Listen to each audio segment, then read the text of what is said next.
quick note before you listen. This is a mini episode which was originally recorded for Patreon, but we've decided to instead release all content we recorded for Patreon on the main feed.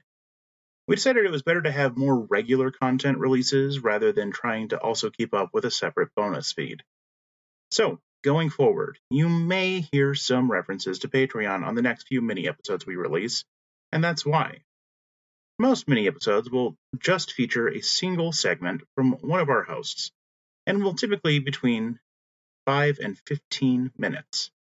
Our current plan is that we will be releasing weekly going forward, with mini episodes on all weeks where we don't have a large episode ready. Be ready for a lot more Scream Kings content coming your way.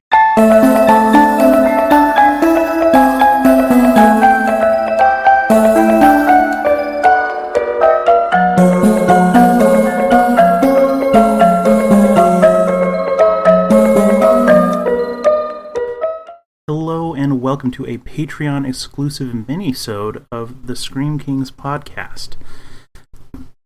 I'm your host today, Nathaniel Darkish, and this is just going to be me going solo over the best reads of 2025. And to clarify, these are going to be 5 books that I read throughout the year, but aren't necessarily going to be books from 2025. I read a lot of horror, but I don't think I read 5 brand new horror titles during the year. I did read a number of brand new books, but not all of these are not all of these were published in 2025. So the first one I want to talk about was published in 2023. This is Johnny Compton's The Spite House. So this was a really fun book. This is a book that is basically about a man who is on the run. There's some sort of mysterious past that slowly gets unfolded with his 2 daughters, one of whom is quite young, and one of them is 18. And they're, on the run. They're trying to, lay low, not be noticed by the law, but it's not, telling you what it is that they're running from.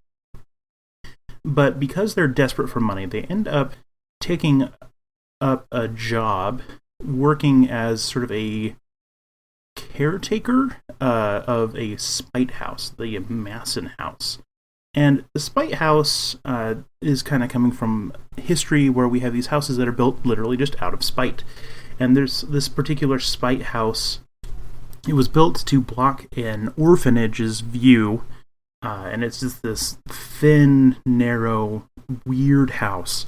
And it is, very haunted and very strange. This is a really fun book. I think it does a really good job of getting into sort of the unique history of these kinds of homes. This is a book that had fun twists and turns, many of which I didn't expect. It's well written. Definitely worth your time to pick up. The second title that I wanted to highlight was published in 2022. This is The Hacienda by Isabel Cañas. And this was a really fun book. This is a very gothic novel about a woman who gets married to kind of give herself some stability after the Mexican Civil War. And basically, she marries this rich, powerful man, and moves into this hacienda, but there's something wrong with it. There's definitely sort of this kind of haunted feeling here, and so there's this kind of fun mystery to uncover.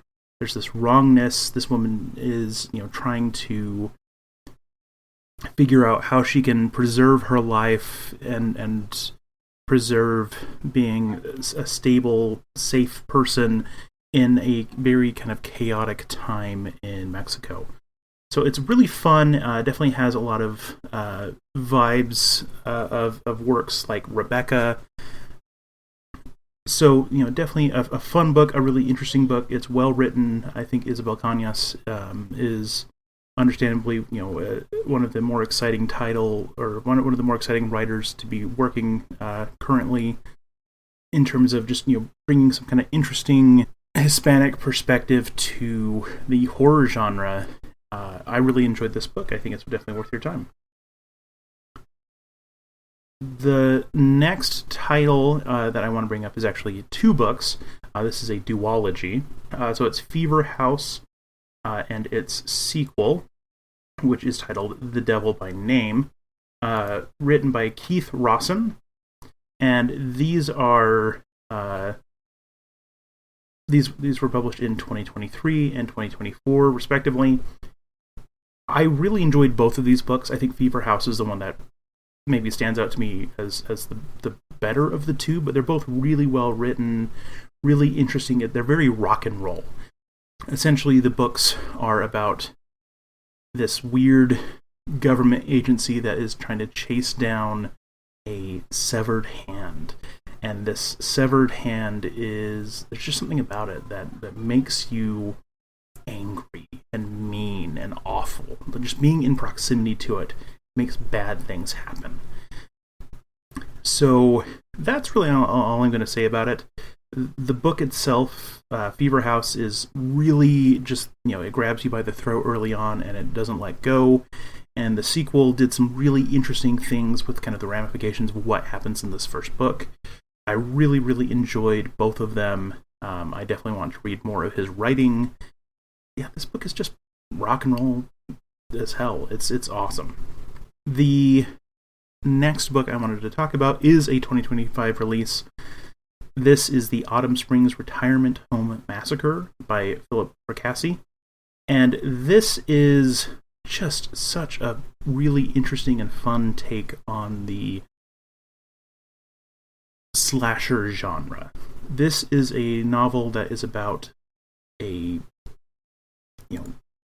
woman in her late 70s named Rose living in a retirement home, and people begin to die. But because they're old, the cops are quick to just go, it was a weird accident, but it was an accident. I mean, accidents happen with old people.